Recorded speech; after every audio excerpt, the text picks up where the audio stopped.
Halo semuanya, salam tembawan. Perkenalkan, nama saya William Dutu Asinaga dari Fakultas Kehutanan INSIPER Yogyakarta dengan minat SATI dengan NIM 22809. Jadi pada video kali ini saya akan menjelaskan tentang drone dan bagian-bagiannya.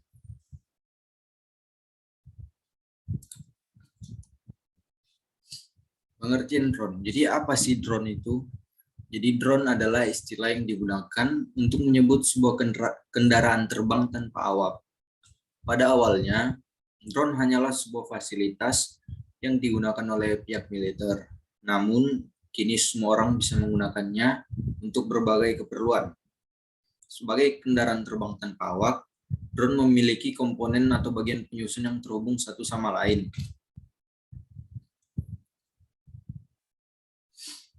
Bagian-bagian drone beserta fungsinya. Jadi untuk memberikan hasil terbaik, beberapa orang lebih memilih untuk merakit drone sendiri dibanding membeli drone yang siap pakai. Maka dari itu penting sekali untuk mengerti setiap bagian-bagian drone jika kita ingin merakit drone milik kita. Jadi beberapa bagiannya dan fungsinya yaitu yang pertama ada frame.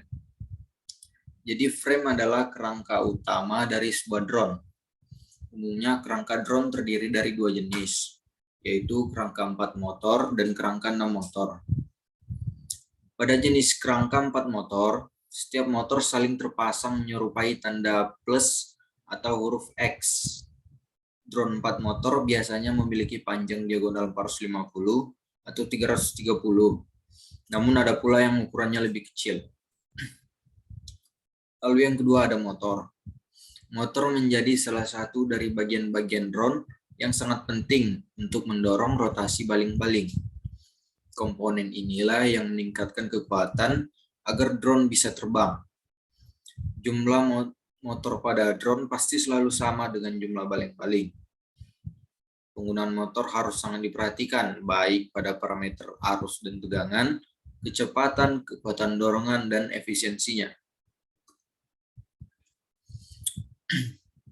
Lalu yang ketiga itu ada baling-baling. Baling-baling akan bergerak atas dorongan dari motor. Kerjasama antara motor dan baling-baling inilah yang sangat penting untuk dapat menerbangkan drone.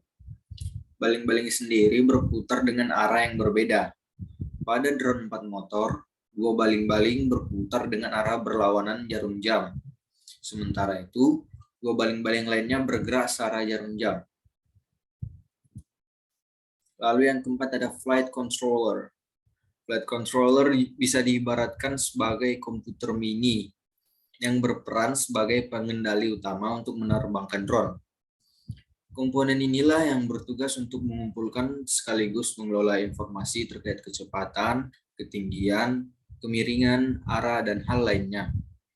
Alat ini juga berfungsi untuk mengontrol penerbangan drone agar tetap bisa berada dalam keadaan yang diharapkan. Lalu yang kelima ada radio controller atau RC. Untuk mengendalikan drone 4 motor, dibutuhkan suatu pengendali jarak jauh menggunakan frekuensi radio. Nah, pengendali inilah yang dinamakan dengan radio controller atau RC. Pengendali ini membutuhkan receiver sebagai penerima dan transmitter sebagai pemancar. Receiver dipasang pada drone serta langsung terhubung dengan flight controller. Lalu sementara itu, transmitter berada di tangan pengendali drone. Radio controller membutuhkan 4 kanal utama untuk berkomunikasi dengan drone. Masing-masing channel tersebut digunakan untuk mengendalikan lift, rudder, elevator, dan roll. Lalu yang keenam itu ada electronic speed controller atau ERC. Komponen ini bertugas untuk mengatur kecepatan motor pada drone. Cara kerjanya bermula saat flight controller memberikan sinyal untuk meningkatkan kecepatan. Sinyal ini kemudian diterima oleh ERC yang terhubung dengan motor pada badan drone. Jadi fungsi IRC di sini itu sebagai penerjemah sinyal yang dikirim oleh flight controller untuk mengurangi atau menambah daya sebuah motor pada drone yang terhubung dengannya. Lalu yang ketujuh adalah baterai. Drone tentu tidak lengkap tanpa adanya baterai. Komponen ini berperan sebagai sumber daya bagi drone. Baterai memasok energi melalui kabel distribusi listrik. Jenis baterai yang paling umum digunakan adalah LiPo atau lithium ion polymer yang setiap sel memiliki nominal daya sebesar 3,7 volt. Semakin besar ukuran drone, maka semakin besar pula daya baterai yang dibutuhkan untuk bisa menggerakkan motor-motornya. Setidaknya dibutuhkan sekitar 2-6 sel pada baterai drone yang artinya membawa daya listrik sebesar 7,4 sampai 22,2 volt. Dan yang terakhir ada kamera. Jika penggunaan drone difungsikan untuk mengambil video shooting, maka harus ada kamera yang melekat pada badan drone. Biasanya kamera yang digunakan untuk tujuan fotografi atau videografi menggunakan drone yang kameranya GoPro yang berkualitas. Tetapi bisa juga menggunakan kamera mirrorless yang bisa menghasilkan gambar lebih berkualitas. Jadi itulah bagian-bagian drone beserta tugas dan fungsinya masing-masing.